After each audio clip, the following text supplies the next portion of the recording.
Hello, xin chào các bạn đã quay trở lại với review 5 phút. Ở cuối tập trước, sau khi xử lý xong cự nhân song tử độc nhãn, Huyền Lão đã khống chế luôn cả Tam Nhãn Kim Nghê. Thấy vậy, Xích Vương thân là một trong thập đại hung thú có trách nhiệm bảo vệ đế hoàng thụy thú đã ra mặt. Tuy vậy, trước uy áp 98 cấp của Huyền Lão, nó cũng chỉ đành thỏa hiệp. Trong lúc Xích Vương vào rừng kiếm hồn thú hệ tinh thần phù hợp với Hoắc Vũ Hạo để trao đổi, thì Huyền Lão đã giúp hắn tinh luyện thuộc tính với Tam Nhãn Kim Nghê. Trong lúc Hoắc Vũ Hạo cùng hồn thú kia trao đổi, thì Vương Đông cũng ôm theo Tiêu Tiêu lo lắng bay tới. Cũng may thấy hắn bình an vô sự, nếu không hai người không biết phải đối diện như thế nào. Khoảnh khắc sinh linh nhãn trên trán Vũ Hạo tiếp xúc với con mắt thứ ba của thụy thú, những vết thương trên cơ thể Tam Nhãn Kim Nghê bắt đầu lành lại với tốc độ kinh người. Vương Đông vô thức khẽ nhíu mày, ánh sáng màu vàng kim trong mắt hắn thỉnh thoảng lại lóe lên. Không biết tại sao khi nhìn thấy cảnh trước mắt, hắn lại có cảm giác dường như có một thứ gì của mình bị người ta lấy đi vậy. Nhưng cảm giác này rất nhỏ, không đủ để hắn cảm nhận chính xác nó là gì. Lát sau, ý thức của Hoắc Vũ Hạo dần dần khôi phục. Hắn kinh ngạc phát hiện bên trong thế giới tinh thần của mình bỗng nhiên tăng lên gấp đôi, ẩn bên trong đó là một hơi thở rất kỳ quái. Sinh linh nhãn của hắn cũng đã có sự thay đổi. Một tầng ánh sáng màu vàng ánh kim chợt sáng lên từ nơi tiếp xúc giữa Hoắc Vũ Hạo và Tam Nhãn Kim Nghê. Kế đến, cả người Hoắc Vũ Hạo bị bắn ngược về sau. Huyền Lão đứng bên ngoài trông thấy, liền bay lên đỡ lấy hắn, còn Tam Nhãn Kim Nghê thì có chút mơ mơ màng màng, cả người lắc lư bước lui về sau mấy bước. Không ngờ rằng, sau quá trình này, Hoắc Vũ Hạo có được một phần ký ức suốt vạn năm của Tam Nhãn Kim Nghê từ khi hồn thú này còn bé xíu như một con cún con.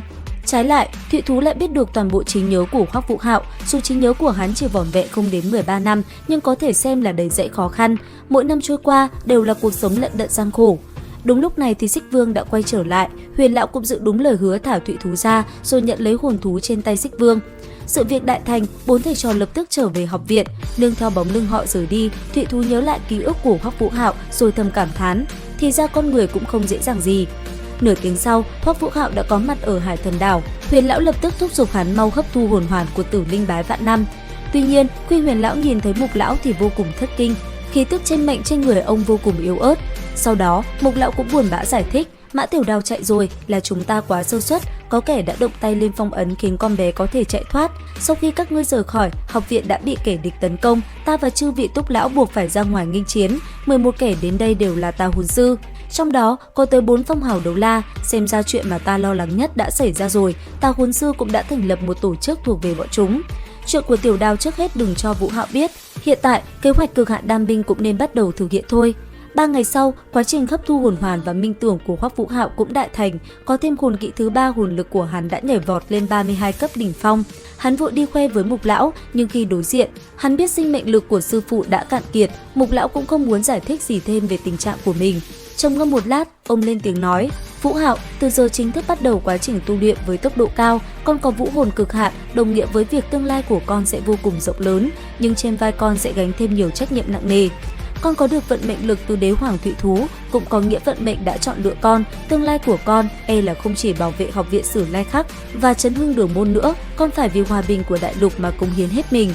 2 năm sau, trong lần trao đổi học viện, con sẽ đến học viện Nhật Nguyệt Hoàng gia hồn đạo sư 3 năm. Sư phụ hy vọng trước khi cuộc thi đấu hồn đại tái bắt đầu, thực lực của con sẽ đủ sức gánh vác công việc. Nhanh đi đi, hiện nay với con, mỗi giây mỗi phút đều vô cùng quan trọng, con không còn thời gian tu tập với đồng bạn nữa đâu. Ta đã báo cho Phàm Vũ rồi, sau khi con hấp thu hồn hoàn xong sẽ đến hệ hồn đạo học tập 3 ngày. Kế đến là 3 ngày tu luyện cùng ta. Sau đó, chú Y sẽ dành 1 ngày để giảng dạy những kiến thức về giới hồn sư cho con. 7 ngày lặp lại một lần, không có ngày nghỉ. Hoắc Vũ Hạo nghe thấy thế cũng không nhiều lời nữa, hắn nhìn Mục Lão rồi cúi đầu vái chào. Sau đó, xoay người rời khỏi Hải Thần Các. Khi ra khỏi phòng, ánh mắt thoáng hiện một chút bi ai. Từ ngày có được vận mệnh nhãn, Vũ Hạo lại càng nhạy cảm hơn trước. Hắn rõ ràng cảm nhận được sinh mệnh lực của Mục Lão đã không còn nhiều nữa, là khó sống được quá 1 năm. Nhìn theo bóng lưng cậu nhóc rời đi, Mục Lão thì thào tự nói với bản thân, bé con, có lẽ lúc này còn quá sớm để đặt phần áp lực nặng nề này lên vai con. Nhưng sư phụ không còn nhiều thời gian nữa rồi. Đến đây tôi cũng hết tập 50 Đấu La Đại Lục 2. Xin chào và hẹn gặp lại các bạn.